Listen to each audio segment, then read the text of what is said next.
नमस्कार, आप देख रहे हैं आज तक। आपके साथ मैं हूं अंजना ओम कश्यप। एक बार फिर वक्त है चुनावों के बीच पॉलिटिकल स्टॉक एक्सचेंज में बात राजस्थान के रण करने की, और वो इसलिए है क्योंकि इस रण में तमाम पार्टियां पूरी ताकत झोंक रही है। खास तौर पर आप देखें तो बीजेपी और कांग्रेस दोनों ही इस बार, एक तरफ संकल्प पत्र है बीजेपी का तो दूसरी तरफ गारंटीज है, 7 गारंटीज कांग्रेस पार्टी की। किस पर जनता करेगी भरोसा, ये जानने और समझने के लिए जरा आंकड़ों की पृष्ठभूमि आपको देते हैं, क्योंकि उससे आप समझ पाएंगे कि आंकड़े किस तरफ इशारा कर रहे हैं। ये भी याद रखिए, पिछले 3 दशक से राजस्थान में कोई भी सत्ता में दोबारा वापसी नहीं कर पाया है, यानी तख्ता पलट करती है राजस्थान की जनता। हमारे साथ गौरव भाटिया जी, राष्ट्रीय प्रवक्ता भारतीय जनता पार्टी के जुड़ गए हैं। संजय निरुपम जी, राष्ट्रीय प्रवक्ता हमारे साथ जुड़ गए हैं कांग्रेस पार्टी के।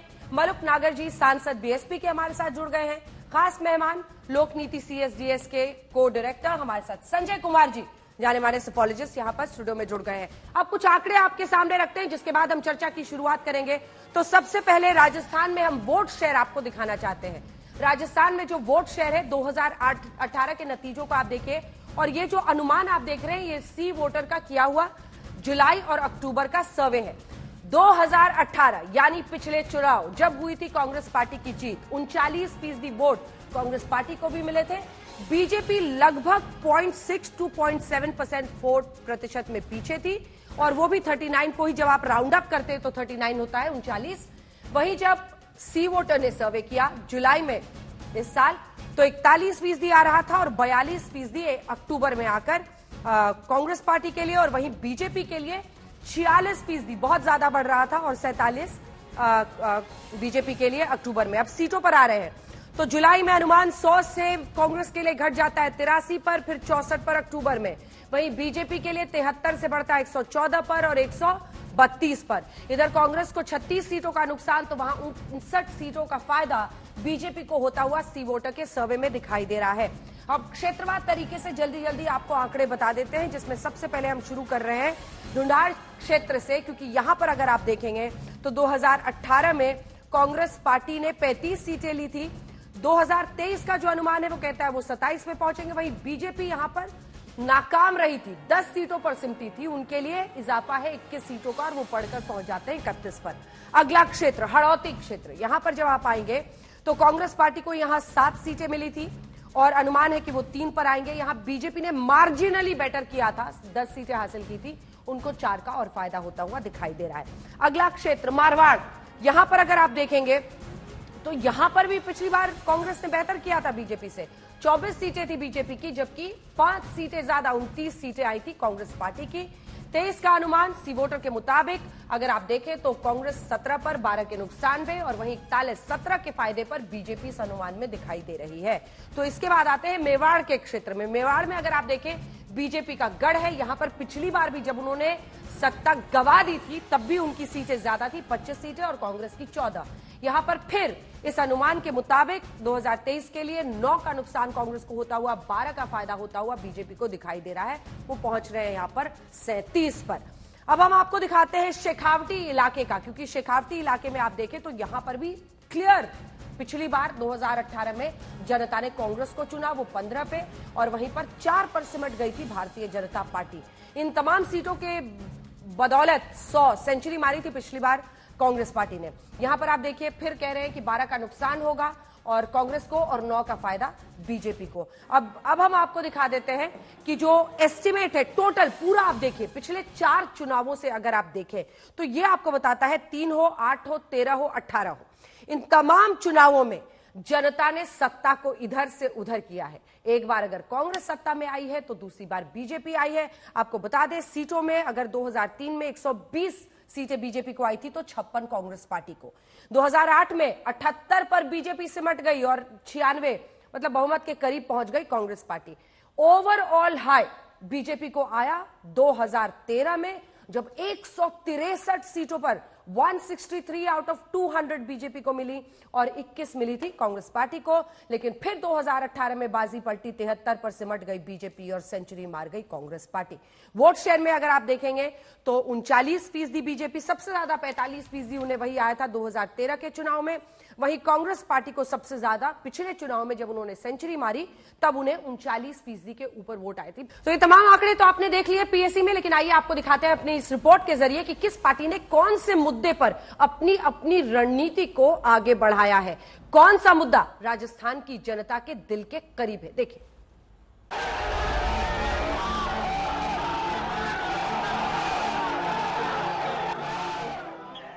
मतदान की तैयारी पूरी हो चुकी है। गांव-गांव, शहर-शहर तक पोलिंग पार्टियों ने मोर्चा संभाल लिया है। वोटिंग मशीन पहुंचा दी गई है। अधिकारियों ने हालात पर नजर जमा रखी है। गड़बड़ी करने वालों को प्रशासन चेतावनी दे रहा है। हमारी सारी टीमें जो है पूरी तरीके से तैयार हैं, उनकी ट्रेनिंग्स अच्छे से करा दी गई है। तो जगह जगह सेक्टर मजिस्ट्रेट, एरिया मजिस्ट्रेट लगा दिए गए हैं। उनके अलावा उनके नंबर्स, कंट्रोल रूम हर जगह बना दिए गए हैं। जो हमारे इस बार स्पेशल रिजर्व्स मिले हैं, स्ट्राइकिंग रिजर्व्स और बाकी रिजर्व, उनको ऐसी जगहों पे हमने लगाया है जहां से रिस्पॉन्स टाइम जो है वो 5 मिनट 10 मिनट से ज्यादा नहीं हो और भारी मात्रा के बीच में जो फोर्स व्यवस्था है वो की गई है। मतदान के लिए सुरक्षा के भी मुकम्मल इंतजाम किए गए हैं। राज्य भर के संवेदनशील बूथों पर अर्धसैनिक बलों की टुकड़ी लगाई गई है। पुलिस ने लोगों से अपील की है कि गड़बड़ी करने वालों की तुरंत सूचना दें।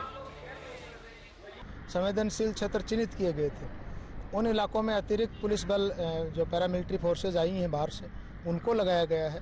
हमारी क्यूआरटी, हमारी सुपरवाइजरी और सीनियर सुपरवाइजरी ऑफिसर्स हैं, वो वहाँ लगातार फील्ड के अंदर हैं। इसलिए मेरी सभी लोगों से ये भी अपील रहेगी कि यदि आप कहीं एमसीसी वायलेशन की चीज़ देखते हैं, आज और कल धन बल के दुरुपयोग की संभावनाएं बहुत ज़्यादा रहती हैं।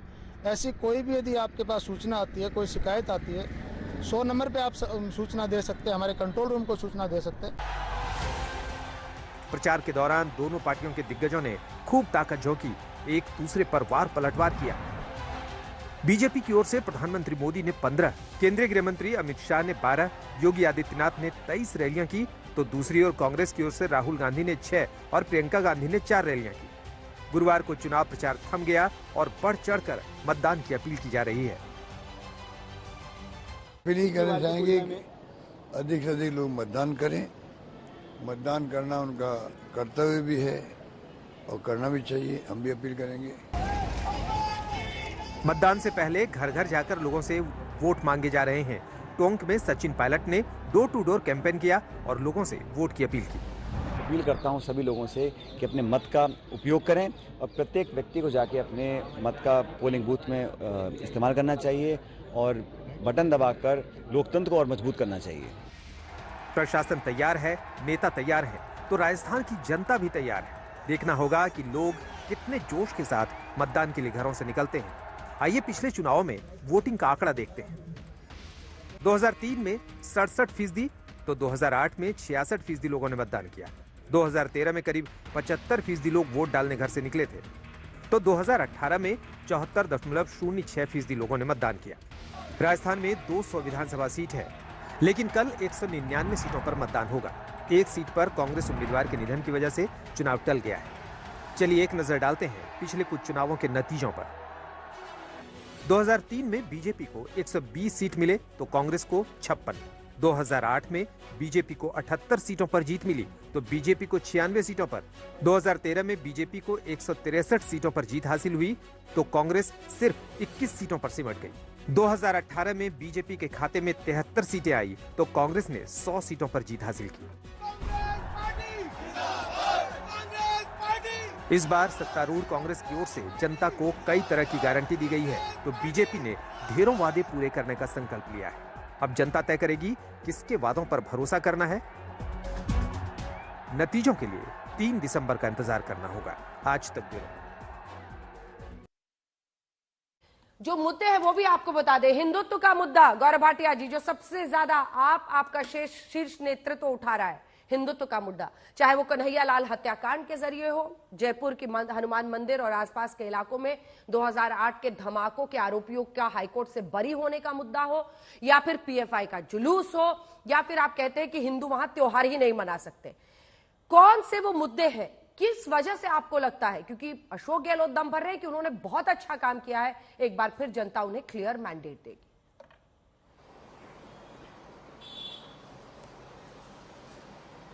अंजना जी, सर्वप्रथम तो मैं समझता हूं कि राजस्थान की जनता ने मन बना लिया है और भारतीय जनता पार्टी की सरकार वहां बनने जा रही है और ऐसी ऐतिहासिक जीत हमारी होगी कि कांग्रेस पार्टी को ऐसा सबक मिलेगा कि वो जिंदगी भर याद रखेंगे। और मैं आपको पहले सकारात्मक बात करके बताता हूं वजह क्या है। देखिए, सबसे पहले जो केंद्र सरकार है इसने राजस्थान को किस तरह से 4 गुना ज्यादा धन दिया 10 साल में, जब यूपीए की सरकार थी उसकी तुलना में। राजस्थान में प्रधानमंत्री आवास योजना में 19 लाख घर बने। आयुष्मान योजना में जो बीमा हुआ वो 1 करोड़ 10 लाख ऐसे लोग थे जो लाभान्वित हुए। पीएम गरीब कल्याण, इसमें 4 करोड़ 38 लाख ऐसे लोग हैं जो लाभान्वित हुए। और 2022 से लेके 2022 तक जो सड़क बनी है नेशनल हाईवे वो 10,168 के आसपास है। इसके अलावा वंदे भारत ट्रेन दी है, अमृतसर से जामनगर ग्रीनफील्ड एक्सप्रेसवे है, जयपुर मुंबई एक्सप्रेसवे है, 23 मेडिकल कॉलेज है। अब दिया तो कांग्रेस ने भी है, वो भी मैं बता दूं आपको, इन्होंने भी दिया है। इन्होंने क्या दिया है? कन्हैया लाल सर तन से जुदा हो गया, अशोक गहलोत चुप्पी भरे रहे, कुछ कर ही नहीं, कह तमाशा हो रहा है। इन्होंने दिया राजस्थान की जनता को, पूरे भारत में सबसे महंगा पेट्रोल दिया। श्री गंगानगर में आज का दाम है 113 रुपए पेट्रोल का, सबसे महंगा इन्होंने दिया। इन्होंने महिलाओं को असुरक्षा का भाव दिया। सबसे ज्यादा बलात्कार होते हैं राजस्थान में 6,310, ये 2021 का एनसीआरबी डेटा है। इन्होंने दिया बेरोजगारी दी इन्होंने युवाओं को 28%, बड़े प्रदेशों में भारत में सबसे ज्यादा। 14 बार पेपर लीक हुआ, ये इन्होंने दिया।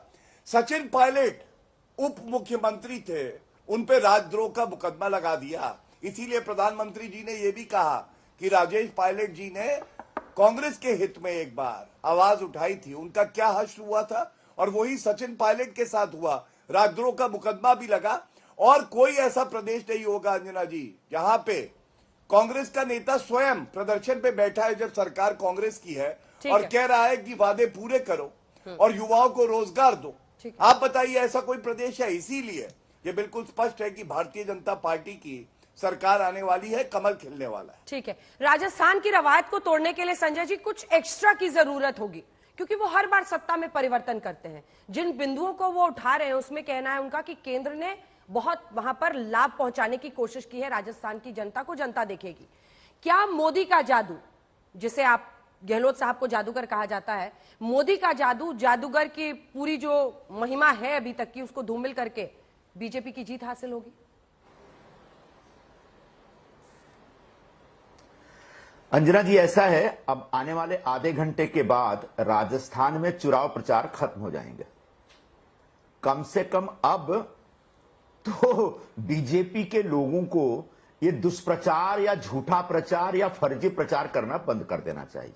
ये दुर्भाग्यपूर्ण बात है कि हमारे प्रधानमंत्री से लेके भारतीय जनता पार्टी के प्रवक्ता तक फर्जी आंकड़े और झूठ चुनाव प्रचार के समय परोसते हैं।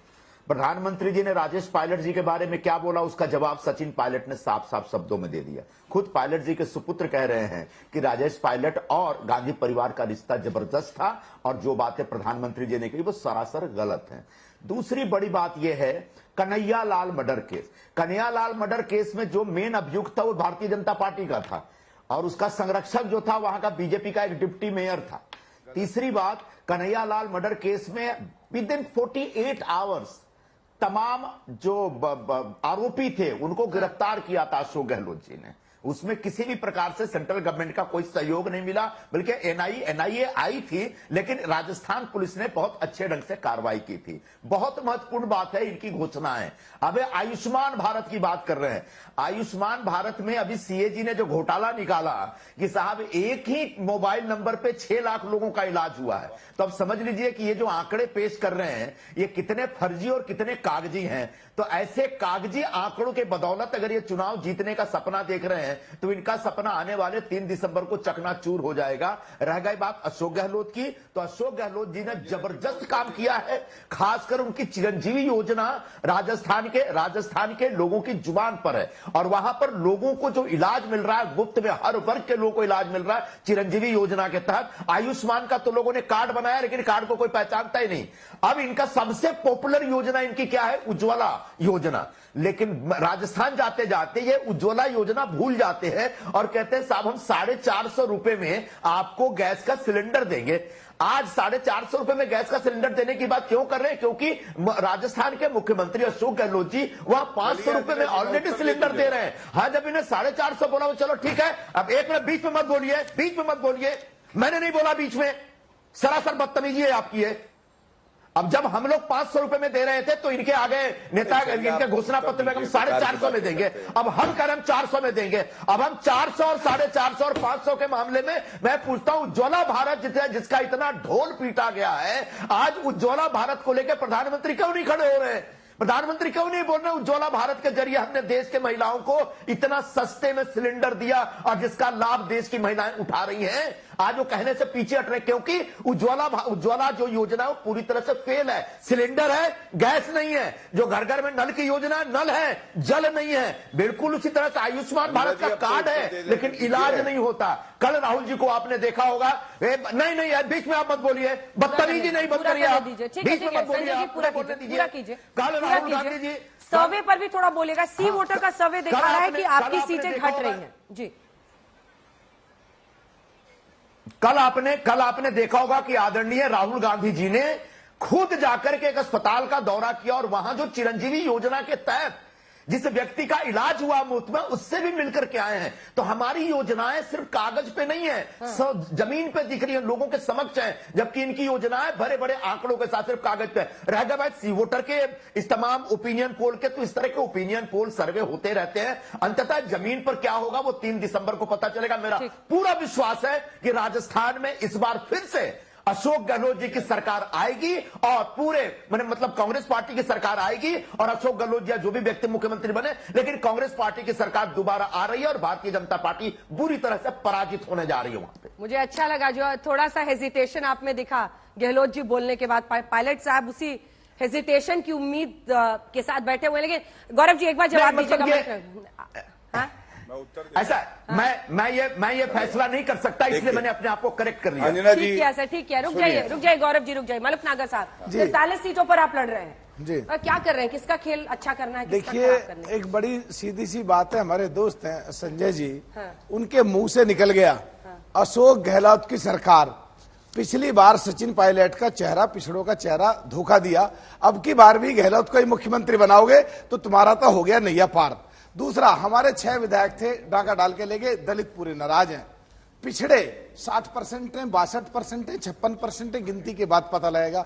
वो भी 65-68 साल में कांग्रेस ने क्या किया देख रहे हैं और कांग्रेस से पूरे नाराज हैं और सचिन पायलट को पिछड़े को मुख्यमंत्री नहीं बनाया। बीजेपी और तो जिता रहे हैं। दलित नहीं दलित, अंजना जी प्लीज अपने सदमुख में मत डालो। दलित पूरे नाराज हैं राजस्थान के, क्योंकि 6 विधायक हमारे दलित पार्टी से संबंधित है, हमारी बहन मायावती की पार्टी, हमारी पार्टी, वो भी नाराज है।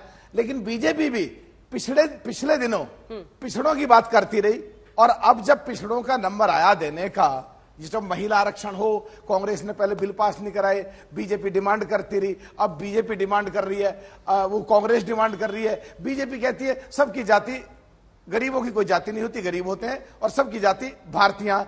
तो बीजेपी से भी नाराज हैं, पिछड़े भी और दलित भी। हमें भारी संख्या में वोट दे रहे हैं तो बीएसपी की सरकार और हमारे बगैर किसी की सरकार नहीं बनेगी। अच्छा, आपके बगैर किंग मेकर अब देख रहे हैं अपने आप जी। बहरहाल अपने विधायकों को आप पीछे भी थे हमारे। ठीक है, रुक जाइए संजय जी, आपके पास आते हुए जल्दी से इस सर्वे को आप किस तरह से देखते हैं? आपकी CSDS लोक नीति की ग्राउंड रिपोर्ट क्या कह रही है? कौन से जो स्कीम्स हैं, अब देखिए वो 500 में दे रहे हैं तो ये 450 में सिलेंडर की बात करें, क्योंकि अब ये चीजें वाकई टैंजिबल हो गई हैं इलेक्शन में। सबसे पावरफुल फैक्टर्स और किसका पलड़ा भारी होता हुआ दिख रहा है? अंजना जी, आपने शुरू में बताया दर्शकों को कि राजस्थान का चुनावी इतिहास को देखें तो यहाँ हर चुनाव में सरकार बदलती है। पिछले 5 साल में कांग्रेस की सरकार रही है, उस नजरिए से लगता है सरकार बदलेगी। लेकिन सिर्फ हमें उस नजरिए से नहीं जाना चाहिए, हमें कुछ आंकड़ों का सहारा लेना चाहिए। और आंकड़े किस लिए? एक प्रमाण के तौर पर। अगर आप देखें 2003 से 2018 के चुनाव को भी देखें, कांग्रेस 2 बार चुनाव जीतती है, लेकिन उनकी दोनों जीत बहुत मामूली जीत है, 96 सीट और 100 सीट। और जब बीजेपी चुनाव जीतती है, वो 2003 का चुनाव और 2013 का चुनाव, 120 और 163 क्लियर मैंडेट, तो बहुत क्लियर मैंडेट है। तो ये कह सकते हैं कांटे का मुकाबला है इस राजस्थान में बीजेपी और कांग्रेस के बीच, अगर आप पिछले 2 दशक या 3 दशक को देख लें। लेकिन इस कांटे के मुकाबले में भी देखें तो पलड़ा हमेशा बीजेपी की तरफ थोड़ा आपको ज्यादा झुकाव देखेगा। वोट बीजेपी को ज्यादा मिलते हैं कांग्रेस की तरफ, कांग्रेस की तुलना में। अब हम आ जाएं सर्वे के आंकड़ों पर। जो उससे पहले एक सवाल है आपसे, अगर आप कह रहे हैं कि जब भी बीजेपी जीतती है डिसाइसिव तरीके से जीतती है, तो वैसी एक तरफा लहर आपको बीजेपी के लिए दिखाई दे रही है क्या? क्योंकि जब ये 3 में भी जीते तब भी हम देख रहे हैं अगर आंकड़े को, तो 56 पे कांग्रेस सिमट गई थी, बहुत छोटा आंकड़ा है, और 13 में तो वो 21 सीटों पर। वैसा एक तरफा आपको लहर दिख रही है क्या बीजेपी के लिए? अब 56 और 21 दो आंकड़ों का आपने जिक्र किया, 21 वाली, हाँ 21 वाली स्थिति तो नहीं दिखती है, लेकिन कमोबेश मुझे लगता है 56 से 60 वाले आंकड़े मुझे नजर आ रहे हैं। क्योंकि बहुत बड़ी आंधी तो नहीं है, ऐसा नहीं कह सकता हूं कि एकदम एक तरफा चुनाव दिख रहा है, लेकिन कमोबेश मुझे लगता है कि काफी स्पष्ट संकेत है कि जनादेश किस ओर जाने वाला है। अब वो कितना बड़ा जनादेश होगा, कितना छोटा जनादेश होगा, लेकिन मेरे समझ से मुझे लगता है जनादेश बीजेपी के पक्ष में मुझे जाता हुआ दिख रहा है हरियाणा में, राजस्थान में। तो कम से कम मुझे ग्राउंड रिपोर्ट से और ये जो आंकड़े हैं सी वोटर, दोनों, हाँ सी वोटर के आंकड़े और हमारी ग्राउंड रिपोर्ट, मुझे लग रहा है दोनों इसी ओर इशारा कर रहे हैं। गौरव भाटिया जी, यहां से तो सेफोलॉजिस्ट के नजरिए से अच्छी खबर आई है, लेकिन संजय जी घेर रहे हैं आपकी सरकार को। वो आयुष्मान योजना से लेकर कह रहे हैं कि उनकी पुलिस ने बेहतर काम किया कन्हैया लाल में, एनआईए ने आगे न्याय दिलाने के लिए कुछ किया नहीं। देखिए, संजय जी की इसमें गलती नहीं है। अंजना जी, मैंने क्या क्या बातें उठाई। मैंने कहा पेट्रोल सबसे महंगा कहाँ है? श्री गंगानगर में। कोई उत्तर नहीं आया। मैंने एनसीआरबी डेटा बताया, 6310 रेप की वारदातें पूरे देश में सबसे ज्यादा राजस्थान में, मध्य प्रदेश में है। उत्तर नहीं आया। ठीक है संजय जी, नहीं तो मैं बीच में बोल रहे हैं, अब अंजना जी चुप कराएंगे। अंजना जी क्या पॉइंट हो गया? बोल रहा था, बीच में टोक रहे थे, इसलिए मेरे मुद्दे छूट गए। नहीं, जब मैं बोल रहा था बीच में टोक रहे थे, इसलिए मेरे मुद्दे छूट गए। मैं इनको बताना चाहता हूं कि पेट्रोल सबसे अंजना जी, ये गलत बात है। बाकी आपकी ज्यादा मध्य प्रदेश में कहाँ है, मैं आपसे पूछूंगी। अभी इतना समय आपने दिया। रुक जाइए, मैं आ रही हूँ संजय जी, आप ही जवाब दीजिएगा, उनको पूरा कर लेने दीजिए प्लीज। संजय जी, गौरव जी। हाँ, धन्यवाद। देखिए अंजना जी, उसके बाद मैंने कहा बलात्कार की सबसे ज्यादा वारदात कहीं तो वो राजस्थान में हुई। इन्होंने कोई उत्तर नहीं दिया। अनएम्प्लॉयमेंट रेट 28% राजस्थान में, इन्होंने कोई उत्तर नहीं दिया। 14 बार पर्चा लीक हो गया। सचिन पायलट जो है धरने पे बैठे, इन्होंने उत्तर नहीं दिया। अब मैं आपसे 1-2 बातें और बताता हूं, प्लीज शांत करो। हाँ, देखिए अंजना जी, 3 बातें हैं। जो सर्वे दिखा रहा है वो ट्रेंड सही दिखा रहा है, भाजपा जीत रही है, लेकिन जीत जो है वो ऐतिहासिक होगी। 163 सीटों से ज्यादा आएंगी भाजपा की, पहली बात। दूसरी बात, यहां पे बसपा भी बैठी है। बसपा की हालत देखिए आप। आपको याद है अंजना जी, 6 विधायक बसपा के आए थे 2018 में। किसने उनके साथ पाखंड किया? कौन था वो जिसने धोखा दिया? 6 विधायकों को कांग्रेस में शामिल कर लिया। वो कांग्रेस थी। ऐसा कोई सगा नहीं जिसे कांग्रेस ने ठगा नहीं। इसलिए मलूक नागर जी का दर्द आप समझिए। तीसरी बड़ी बात, वादे पे आते हैं, और ये बात बहुत जरूरी है। जहां नरेंद्र मोदी जी की गारंटी है वहां पे वादा पूरा होता है। संकल्प जो है वो सच्चाई में बदल जाता है। जो सपना दिखाते हैं वो पूरा करते हैं। मैं पूछना चाहता हूं, मेरे हाथ में देखिए 3 सवाल है कांग्रेस के प्रवक्ता से, और मैं अपना समय भी उन्हें दूंगा सवाल पूछ के। पहला सवाल है, इनका मैनिफेस्टो है पिछली बार का 2018 का कांग्रेस का, वृद्ध किसानों को पेंशन देंगे। कृपया करके संजय निरुपम जी, पहला प्रश्न है, बताएं कितने किसानों को पेंशन जो है इन्होंने वृद्ध किसानों को दी है। दूसरा, इन्होंने कहा था कि हम शिक्षित जो बेरोजगार हैं उनको 3500 रुपए प्रति माह देंगे। ये भी इनके मैनिफेस्टो का हिस्सा था। मैं इनसे दूसरा सवाल करता हूं, बताएं कितने बेरोजगार युवा जो शिक्षित हैं उनको बेरोजगारी भत्ता 3500 रुपए के हिसाब से प्रतिमाह दिया है। तीसरी बात, ये बड़ा सवाल है, राहुल गांधी कहते हैं जातिगत सर्वे कराएंगे। मैं पूछना चाहता हूं इस दोगली कांग्रेस से, आप ये बताइए, जब अमित शाह जी कहते हैं तेलंगाना में उन्होंने कहा मुस्लिम आरक्षण को खत्म करेंगे क्योंकि गैर संवैधानिक है, और वो 4% हम SC ST OBC को देंगे। अगर आप ओबीसी के इतने बड़े हितैषी हैं तो उसको स्वीकार कीजिए। और ये बताइए मुझे, जो कर्नाटका में सिद्धारमैया सरकार ने सर्वे कराया था, उस सर्वे को तो आज तक आपने पब्लिक में लाए नहीं, तो वहां जब पब्लिक में नहीं लाए तो यहां क्यों बात करते हैं? सबसे बड़े ढोंगी पाखंडी कोई है तो वो कांग्रेस पार्टी के नेता है। और इन तीनों प्रश्नों में एक का भी उत्तर मिल जाएगा तो मैं समझूंगा आज का कार्यक्रम सफल हो गया। ठीक है, उन्होंने स्पेसिफिक सवाल किए हैं, उसका जवाब देकर आप अपनी बात करें तो संजय जी अच्छा रहेगा। ऐसा है अंजना जी, इनके जो स्पेसिफिक सवाल है ना, इन सारे सवालों का जवाब दिया जाएगा तब जब पूरा देश इनसे पिछले 10 सालों से सवाल पूछ रहा है कि आपने जो वादे किए थे उन वादों का क्या हुआ। आपने कहा था इस देश के हर गरीब के अकाउंट में 15 लाख रुपए दिया जाएगा, गया क्या, आया क्या? आपने कहा था कि इस देश में हर साल 2 करोड़ लोगों को, 2 करोड़ बेरोजगारों को रोजगार दिया जाएगा, सबको रोजगार मिल गया क्या? आपने कहा था कि देश के हर, नहीं, एक मिनट गौरव जी, एक मिनट। ऐसा लगता है कि बीजेपी के लोग पूरा लाज शर्म सब धोके पी गए हैं, और ऐसा लगता है कि ये सब लाज शर्म धोके पी गए हैं। अच्छा? इन्होंने 10 वर्षों में इतने झूठ बोले हैं, इतने फर्जी वादे किए, पूरा देश सवाल पूछ रहा है, आज तक उन सवालों का जवाब नहीं दे पाए। तमाशा बता रहा है आज तक इस देश, नहीं, अब बीच में मत बोलिए, अब बीच में मत बोलिए, मैंने बीच में बोला नहीं है, मैंने अंजना जी ने रोका, पूरा कर लेने दीजिए, पूरा कर लेने दीजिए। गौरव जी प्लीज, आपने अपनी बात कह दी, हो गया, 2 पॉइंट्स उठाने का पूरा मुद्दा है, तो आप प्रश्न का उत्तर लीजिए। संजय जी, इनकी सरकार है, मेरा तो ये कहना है, अरे सरकार की जिम्मेदारी होती है केंद्र सरकार को कोसने में संजय जी राज्य सरकार पर भी तो जवाबदेही बनेगी ना। और एक सवाल जो मैं और पूछना चाह रही हूँ, देखिए सर, अब तो ये बोल के ज्यादा फायदा नहीं है, अब तो जनता को वोट करना है, प्रचार खत्म हो गया है।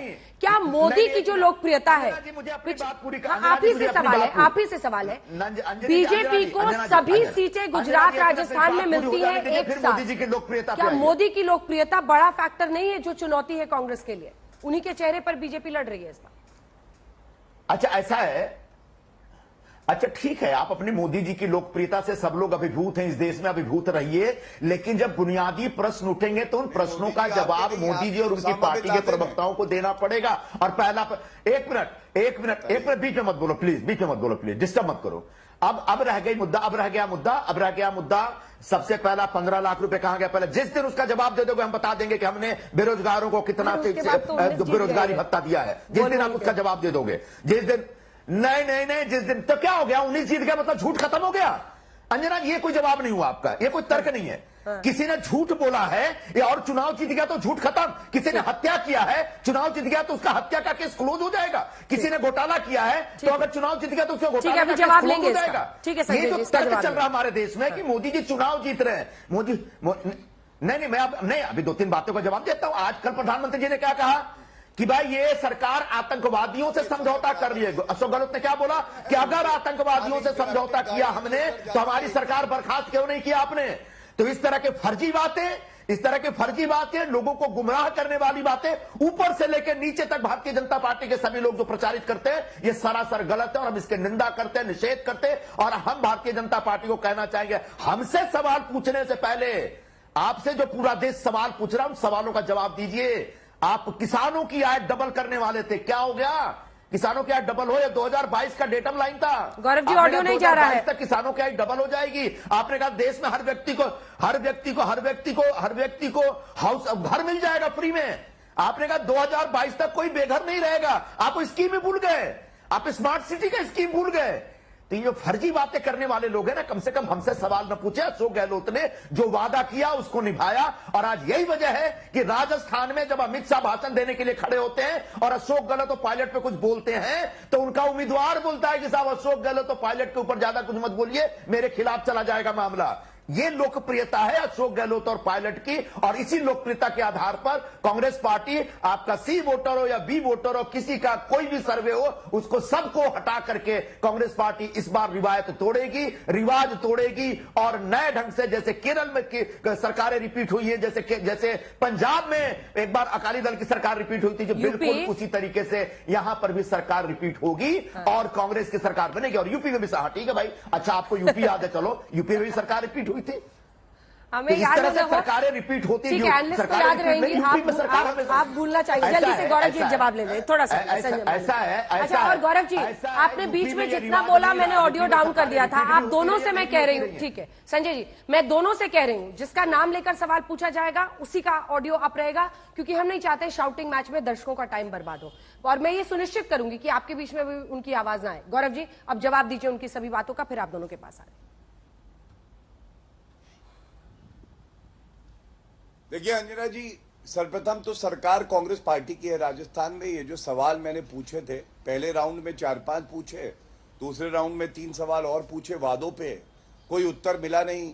और उसकी वजह है क्योंकि ये जहां जाते हैं झूठी गारंटी देते हैं। एक ही गारंटी है कांग्रेस पार्टी की कि भ्रष्टाचार होगा। कर्नाटका में बिजली माफ करने की बात करी थी, वहां बिजली जो है 3 रुपए बढ़ा दी। हिमाचल प्रदेश में महंगाई कम करेंगे, वहां पे डीजल पे 6 रुपए वैट बढ़ा दिया। मैंने राजस्थान की मैनिफेस्टो की बात करी, इन्होंने कोई उत्तर नहीं दिया और ये कह रहे थे कि हम रिवाज तोड़ेंगे। अरे आप रिवाज क्या तोड़ोगे? आपकी रीढ़ की हड्डी, आपका ये जो गरूर है, आपकी जो वंशवादी राजनीति है, जो सांप्रदायिक राजनीति है, इसको तोड़ेगी जनता। वो कह रहे हैं गहलोत और पायलट की लोकप्रियता बहुत ज्यादा है, कीड़े की तरह। वो कह रहे हैं गहलोत और पायलट की लोकप्रियता बहुत ज्यादा है, आपके उम्मीदवार भी कह रहे हैं उनके खिलाफ मत बोलिए। देखिए ऐसा है, अगर सचिन पायलट की लोकप्रियता बहुत ज्यादा है तो ये तो अशोक गहलोत को बताना चाहिए राजद्रोह का मुकदमा क्यों लगाया। अंजना जी, क्यों कहा ही इज अ ट्रेटर, गद्दार है सचिन पायलट। और आप याद करिए, सचिन पायलट निकम्मा और नकारा है, अंग्रेजी बोल लेता है तो क्या है। ये किसने कहा है? ये भाजपा के नेता ने कहा है, ये कहा है अशोक गहलोत ने। और मैंने आपको कार्यक्रम की शुरुआत में बताया कैसे केंद्र सरकार ने राजस्थान को 4 गुना ज्यादा धन दिया जो यूपीए सरकार ने अपने 10 साल के कार्यकाल में दिया था। ये फर्क है। मैं आज फिर कहूंगा अंजना जी, क्या हम शर्मसार नहीं हो जाते हैं जब अशोक गहलोत महिलाओं की अस्मिता बचाने की बजाय कहता है कि आधे जो कंप्लेंट आती हैं ये फर्जी हैं। जब शांति धारीवाल कहता है विधानसभा के पटल पर कि यह मर्दों का प्रदेश है इसलिए बलात्कार होता है। जब एक राजस्थानी हमारे भाई की पगड़ी को लात मारता है कांग्रेस का विधायक और कांग्रेस पार्टी चुप रहती है, क्या हम शर्मसार नहीं होते हैं? जनता इंसाफ करेगी और ये कहीं मुंह दिखाने लायक नहीं रहेंगे, आप देख लीजिएगा। ठीक है, मलुक नागर साहब आप कह लीजिए फिर आपके पास। जी हाँ।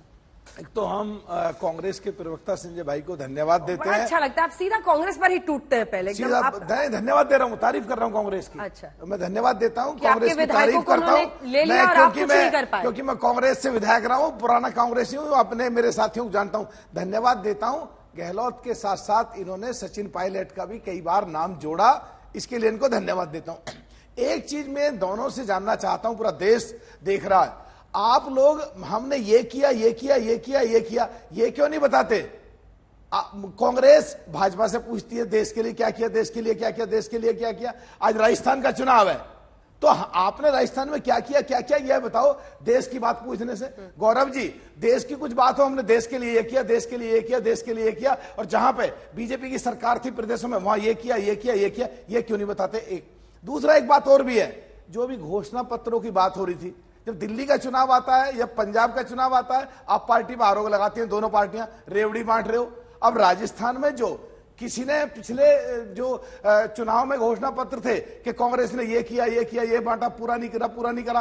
अरे भाई, ये देश का पैसा, लोगों गाड़ी कमाई का पैसा है, प्रदेशों पे वजन चढ़ता जा रहा है। ये फ्री की रेवड़ियों की घोषणा क्यों करी जा रही है? हमारी पार्टी है, कोई घोषणा नहीं करती और जब सरकार में आती है तो काम करके दिखाती है। तो मैं ये जानना चाह रहा हूं दोनों से कि अगर चुनाव संजय भाई लड़े एमपी से, मैं भी लड़ता हूं, पहले विधायक में भी रहा हूं, एमपी हूं आज, जो हम लड़ते हैं चुनाव तो आचार संहिता में एक पुलिस वाला कहते मुझे लालच दिया तो केस रजिस्टर्ड हो जाएगा।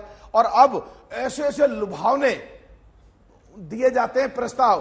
तो आज क्या हो गया दोनों राष्ट्रीय पार्टियों को, जो आप पार्टी में जाते हो रेवड़ी बांटने के लिए, तो आप दोनों क्यों इतनी बड़ी बड़ी घोषणाएं कर रहे हैं? दोनों से सीधा सीधा प्रश्न है। ठीक है, दोनों से मैं जवाब लूंगी, लेकिन संजय जी ये प्रश्न मैं आपकी तरफ लेकर आना चाहती हूँ। राजस्थान में आपको क्या लग रहा है? आप ही ने पहले कहा था कि अब पार्टियां नहीं स्कीम्स मैदान में उतरती हैं, दोनों तरफ से जो भी चुनाव लड़ रहा है। स्कीम्स का असर आपको दिख रहा है? अगर आपको बीजेपी की तरफ बाजी जाती हुई दिख रही है, या आपको लगता है कि जो नेता है उनकी लोकप्रियता है, जिसमें गहलोत पायलट की इस तरफ क्या घटी है, क्या मोदी की, क्योंकि उन्हीं का चेहरे पर चुनाव लड़ा जा रहा है, फैक्टर आपको सबसे बड़ा क्या लग रहा है? देखिए, चुनाव में कई फैक्टर्स हैं। स्कीम की आपने बात की, तो मैं जानता हूं अगर हम अपने सर्वे के आंकड़ों के नजरिए से देखें तो स्कीम्स पॉपुलर हैं। जो अशोक गहलोत सरकार की स्कीम्स हैं वो पॉपुलर हैं, लेकिन वो बहुत लेट आए। 7 गारंटी अगर आप सिर्फ 7 महीने पहले लेके आएंगे, 8 महीने पहले लेके आएंगे, तो उसकी रीच बहुत कम है। जिन लोगों तक पहुंची है उनका झुकाव तो कांग्रेस की तरफ दिखता है, लेकिन बहुत छोटी संख्या में वोटरों के पास ये संदेश है या इन प्रोग्राम्स की रीच है। बड़ी संख्या में, बड़ी आबादी जो अभी है वोटरों की, वो स्कीम उन तक पहुंची नहीं है। तो स्कीम का फायदा मिलता पार्टी को, बजाय कि अगर ये स्कीम्स 2-3 साल पहले लाए गए होते तो स्कीम्स का फायदा मिलता। अलग अलग राज्यों में देखने को मिलता है कि जो भी राज्य सरकार स्कीम लाती है, जो भी पार्टी सरकार में होती है, स्कीम्स के जो बेनिफिशियरीज होते हैं उनका झुकाव दिखता है। तो मुझे लगता है स्कीम्स अगर पहले लाए होते तो शायद आज स्थिति कुछ अलग होती, कांग्रेस को इसका ज्यादा फायदा मिलता। मैं ये नहीं कह सकता कि अगर साल भर पहले या 2 साल पहले स्कीम्स आती तो कांग्रेस निश्चित चुनाव जीतती, लेकिन आज जिस स्थिति में मुझे कांग्रेस दिखाई पड़ती है उससे ज्यादा जरूर बेहतर स्थिति में दिखाई पड़ती है। एक लाइन का जवाब, मोदी के चेहरे पर लड़ना सही दाव है बीजेपी के लिए? बिल्कुल, मुझे लगता है कि राजस्थान में हर राज्य में हमने देखा, चाहे राजस्थान की बात करें, मध्य प्रदेश की बात करें, छत्तीसगढ़ की बात करें, तो तीनों राज्यों में, कर्नाटक में तो नहीं चला ना ये। नहीं, हम कर्नाटक की बात कर ही नहीं रहे, क्योंकि कर्नाटक में तो अब चुनाव हो गए, नतीजे आ गए, लेकिन तीनों राज्यों में हमने देखा राज्य की सरकार के कामकाज से लोग नाराज नहीं है, खुश हैं। लेकिन तीनों राज्यों में देखा मोदी सरकार से या प्रधानमंत्री मोदी के कामकाज से लोगों का जो उत्साह है या जो उसका जो समर्थन है वो राज्य सरकार के कामकाज से कहीं ज्यादा दिखता है। ठीक है, 2 लाइन का आप दोनों से रिएक्शन जल्दी से। संजय जी, सिर्फ 2 लाइन। ऐसा नहीं है, मोदी का चेहरा सामने रख के भारतीय जनता पार्टी कई चुनाव हारी भी है, जिसमें वेस्ट बंगाल भी है, कर्नाटक भी है, हिमाचल प्रदेश भी है और कई जीते भी हैं। तो सिर्फ मोदी जी का चेहरा सामने रख करके बीजेपी जीत जाएगी, मुझे ऐसा विश्वास नहीं होता। एक दूसरी बात, भारतीय जनता पार्टी के लिए इससे ज्यादा शर्मनाक स्थिति नहीं हो सकती कि पूरे राज्य में उनके पास कोई चेहरा ही नहीं है प्रस्तुत करने के लिए। कौन व्यक्ति, मोदी तो मुख्यमंत्री नहीं बनेंगे, तो कौन व्यक्ति आने वाले दिनों में राजस्थान की सरकार। ठीक है, सिर्फ 2 लाइन का जवाब गौरव जी। देखिए, भारत की पनौती कौन है हम सब जानते हैं, राहुल गांधी ही हैं, जिनके नेतृत्व में कांग्रेस पार्टी 40 चुनाव हार चुकी है। इसी शब्द पे देखिए आप लोग इलेक्शन कमीशन गए हैं, कंप्लेंट है, नोटिस जा रहा है राहुल गांधी को, फिर ये शब्द क्यों बोलना है? फिर ये शब्द क्यों बोलना है जब खुद ही आप लोग कह रहे हैं ये मर्यादित नहीं है, फिर उसी शब्द का इस्तेमाल करना। बहरहाल यहीं पर इस चर्चा का अंत करते हैं। जनता वोट करेगी, तय होगी राजस्थान की रणनीति किस पार्टी की बेहतर चली। देश दुनिया की बाकी खबरों के लिए आप देखते रहिए आज तक।